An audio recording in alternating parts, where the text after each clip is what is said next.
నమస్తే, welcome to one nation news. ప్రేమతో 12 అంటూ మేనిఫెస్టోను రూపొందించి ప్రజల్లోకి తీసుకెళ్తున్నారు రాప్తాడు స్వతంత్ర అభ్యర్థి ప్రొఫెసర్ రాజేష్ కుమార్.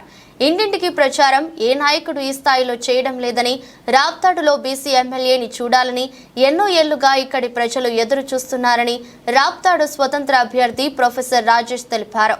రాప్తాడులో ఎన్నో కుటుంబాలు ఫ్యాక్షన్ కి బలి అయ్యాయని, వారిలో చైతన్యం కోసం ఒక ఉన్నత విద్యావంతుడు రాప్తాడు నియోజకవర్గానికి కావాలని, ఒక బీసీ బిడ్డగా విద్యావంతుడిగా రాప్తాడు నియోజకవర్గం అభివృద్ధి బాటలు నడిపిస్తానని తెలిపారు.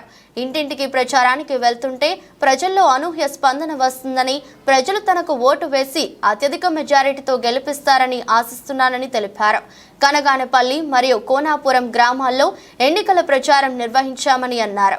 ప్రజల్లో అనూహ్య స్పందన కనిపించిందని, రాప్తాడులో ఈసారి ఖచ్చితంగా బీసీ బిడ్డని ఎమ్మెల్యేని చేసుకుంటామని ఇక్కడి ప్రజలు తెలిపారని అన్నారు. ఎట్లైనా కానీ గెలిపించుకోవాలి, మీ వ్యక్తిని గెలిపించుకుంటాం. Thank you very much. గెలిపించాలంటే ఇదే మన గుర్తు, రైట్? ఈ స్విచ్ వేస్తేనే మీరు ఫ్యాన్ ఆన్ చేయాలన్నా కానీ స్విచ్ గా కావాలి కదా, కరెక్టే కదా?